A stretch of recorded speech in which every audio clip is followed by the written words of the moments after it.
hello there. You seem to have caught me watching this video about, get this, a new alliance made of countries in this region, aka the East, who are banding together in their united goal to destroy the West. I know, it's unheard of, but anyway, jokes aside, you know the alliance I'm talking about, the Axis of Upheaval. You know, because you're very smart, and you also clicked on this video because it has Axis of Upheaval in the title, I hope. Anyway, so why do you think I'm not buying this? I mean, on paper, this is an incredibly scary alliance. What the hell? It has Russia, Iran, and North Korea in it. And yeah, that on paper is terrifying. You have the second, or in my opinion, third strongest military power in the world, who has enough natural resources to ride them and their alliance throughout World War III, or at least for a few years. You have Iran, who has the most extensive, in my opinion, network of terrorists all across the Middle East, and, you know, the world, though we probably don't know the full extent of it. And we have North Korea, who's there, you know, they're contributing, they're just here for the good times. Anyway, so jokes aside, this is a legitimately pretty scary alliance. I mean, as I just stated, strong countries, all of them besides North Korea in top 10, all of them besides Iran have ways to end the world, and you know, if we count their puppet states, this looks really scary, right? You got Belarus, Serbia for Russia's puppets. You have all of Iran's terrorist puppets in the Middle East, such as Houthi, which I think owns like that much of Yemen. I don't know, I haven't checked recently. I've had bigger things on my mind. Then that's around what Hezbollah owns. Then there's of course Hamas in Israel. Hamas is not that big, by the way. I just wanted to exaggerate. And you have North Korea's puppet. Again, they're there, you know, they're having a good time. So, how is this video going to work? Because this is a pretty strong alliance, you know? Well, first I'm going to talk about what each alliance member gives each other and how they all benefit from it. And then I'm going to talk about how those benefits are bit not that great. So, and you know, how recent events have completely shifted that strong alliance to a, it's pretty scary. So first, let's start with the de facto leader of this alliance, Russia. So how does Russia benefit? Well, it's pretty damn simple. They get the things that they really need right now, which is which is tanks and aircraft and other military mechanized even units from Iran, and physical bodies and artillery rounds from North Korea. That's right, if you've been living under a rock, there are North Korean troops fighting for Russia in Ukraine. I know they're fighting in the little bit of the area that Ukraine has captured, because Russia kind of just wants to test them out, you know? They don't want to send a bunch of idiots on the front line, you know, unless they're Russian idiots, then that's alright. Anyway, so that's what each of them are providing. They're fueling the Russian war machine and its continued war in Ukraine. And it's shown quite a bit of success, actually, because in the time it's taken the Russian economy to begin producing enough war materials to outlast the staggering losses they're finding in Ukraine, these troops and vehicles are filling up the gaps in the Russian army. Of course, this isn't enough to take out Ukraine or, you know, do anything practical. Well, there is, never mind. You know what I mean? It's not enough, but it still goes a long way. Now, let's go to the weakest member, North Korea. What does North Korea get? Simples. They get food, they get resources, and most importantly, they get diplomatic immunity. Now, Russia is a member of the United Nations Security Council. This means that, okay, let me do this quickly. This means that they can, this is the UN. Just imagine this is the UN. So they are a member, oh, bloody hell, that's a bad transition. Never mind. Screw it. Can you tell that these videos aren't scripted? So yeah. They aren't scripted. Okay. It's a member of the United Nations Security Council. It is a founding member, which means it has the ability to veto anything. And that includes the United Nations amendment and continuation of the sanctions that are put on North Korea because of its nuclear weapons pariah state constantly threatening the South. Oh, schmuck. Oh, stick. There we go. And this has provided North Korea a lot of relief. You know, they're still not getting much support, but, you know, with diplomatic immunity, it's allowed to get away with a lot more than it would be already. And the final thing that North Korea gets, in theory, could be nuclear submarines.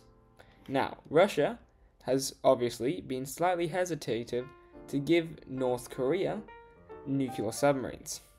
I wonder why. But, you know, if Russia continues to dwindle on manpower, and manpower is not an easy thing to get, especially in a country that's already done several drafts and its population has not been too pleased with that, it might be willing to give technology for it to North Korea. Now, you can probably guess why this is not a good idea. I mean, North Korea already has missiles that can strike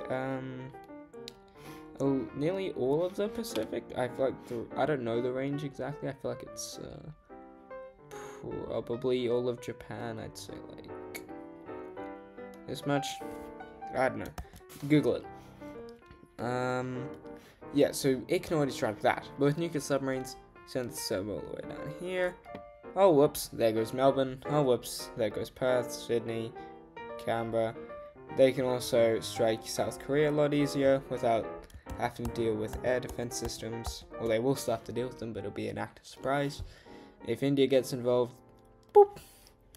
And they could even sneak one off the coast of America and just go boop, boop, boop, boop, boop, boop. And now you have a nuked America. This is extremely scary. And because North Korea has something called warm water ports all year round, they could actually get these subs in the water, unlike the country that currently has them, which is Russia, by the way, if you didn't know. So, finally, what does Iran get? Well, like North Korea, Iran gets diplomatic immunity, which is quite useful when you're running a terrorist organization, when you're running an entire terrorist underground community, I don't know what to call it, friggin' terrorist network, there we go. When you're running a terrorist network, getting full diplomatic immunity, very helpful. They also get, you know, the support of Russia in case Israel or Turkey or Saudi Arabia or Egypt try and do some funky stuff against Iran. And probably most importantly, is there another reason? I don't know where I was going there. There is no other reason. They get diplomatic immunity, they get supplies, they also get money and food, which is something that Iran's been struggling to get ever since it tried to make nukes and failed horribly. Okay, so this seems pretty good on paper. All the sides are going well, except, you know, there are a few pretty big events that have happened recently that upend these strengths. First things first is the fact that, while strong, these countries are simply not strong enough. I mean, first things first, you gotta account for the US and NATO. I feel like NATO could wipe the floor with the axis of our people. And that's pretty damn clear, you know? It's the strongest alliance in the world, and, you know, Russia, this isn't even close. Now, of course, there are factors. What was I going on? Anyway. Sorry. Anyway, and NATO isn't even the extent of the countries that would like to join in on this war, this potential war. Goodness, I cannot speak today, or apparently in any videos. You are not part of NATO. Anyway, I'm not going to be bothering to color in the entire NATO alliance, because that's so much work. but I can swiftly say that this is a lot of it, and it's enough for me. You also get countries like South Korea, and probably Japan, joining in on this conflict. Now, Japan, South Korea, and Australia. Now, this simply means that the red team would get slapped in this war. And despite being incredibly powerful, they're simply not powerful enough to stand up to the West. That's reason one. Reason number two is the fact that these countries, while influential, will struggle to expand their influence. Now, let's start off with Iran, who, despite not having the most influence, has some of the more interesting to say. So, Iran's network seemed really strong, but then, and a year ago, I would have said really strong, 10 out of 10, very scary. Except now they're kind of getting slapped harder than anyone who talks about Will Smith's ex-wife, Jada. Yes, I'm still talking about that. Get over it. Anyway,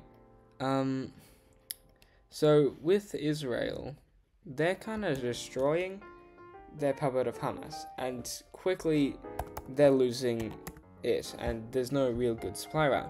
Israel also destroyed or captured 67% of the missiles in the Houthi-controlled Lebanon. And we also have constant Western attacks, and defenses on the...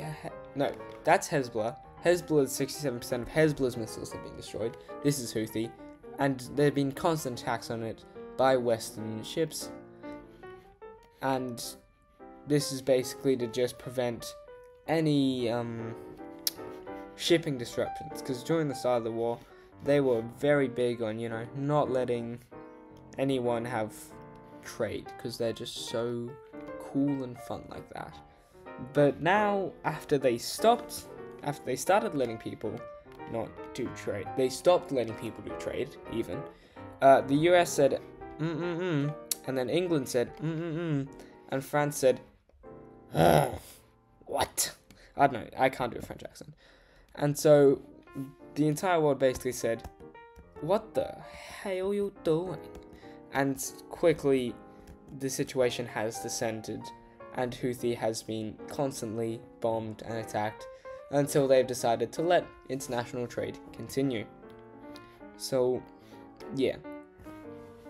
And while it is plausible to say that Iran could resupply these countries, I mean, they've done it before, it's become harder.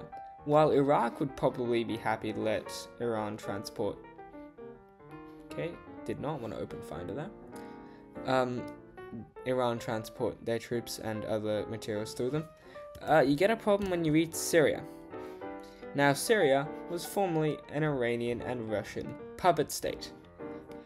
Except recently, they had a rebellion. And that rebellion is more Western-leaning, more towards the US. And, well, I highly, highly doubt that they'll let Iran go through them. And even in the very rare chance that a Russian dictator comes up, Israel has taken the, Israel's pushed past the Golan Heights to take the highest mountain in the region surrounding Lebanon. And so any attempts by Iran to get their stuff through Syria and Iraq to get to Houthi will easily be scouted by Israel, and Israel will respond in its favourite way to respond to any Middle Eastern threat, blowing it up. So, yeah. And without Hezbollah, you can't supply Hamas. And while, yeah, you could still technically get Houthi supplied, I guess, they're kind of getting, I mean, I won't say slapped, they're actually doing the best out of all three. But with constant Saudi Arabian funding working against them, because, yeah, Saudi Arabia is funding the actual government in Oman, Yemen, even. I know geography. It is getting harder and harder for Houthi to, stay alive and continue. flippity flip. Okay, the other reason. Okay, so that's why Iran's influence is constantly shrinking and isn't as strong as it used to be. Let's talk about North Korea. North Korea's influence actually isn't shrinking, it's growing. Because by today, North Korea has actually successfully celebrated its taking of Washington, D.C. Day. And good job. So its influence actually spans from this black line. Since it took out Washington, D.C. today, it actually spans this much. That's right. It controls the entire world, except for this bit. This bit too strong. So that is North Korea's influence, the entire world. But in reality, North Korea's influence is simply North Korea. It cannot influence any of its neighbors because they are too good. And finally, let's go to Russia. Now, Russia's influence, it ain't bad. I mean, they have Belarus and Serbia. They also, I guess, like, they could probably get Mongolia. If you really want to push it, Kazakhstan, but they're trending more neutral. And, yeah, they've been funding Libya, I guess. I mean, that's pretty good. And they've also been funding several different agents across Africa, except recently that influence has also been shrinking, because normally they'd have a port in, guess what? Syria. And that's how they got their stuff into the Mediterranean. You know, they could go through the port, and this is also how they threaten nukes against most NATO countries. Slide a nuclear sub over here, boom, boom, boom, boom, boom, boom, boom, boom, and they're all dead. But without this port, without the port of Tartarus, I think it was called. By the way, Greek mythology mentioned Tartarus. They're kind of in a bad spot because Turkey has recently said, no, ain't no Russian troops coming through here. Ain't no Russian seacraft coming through here.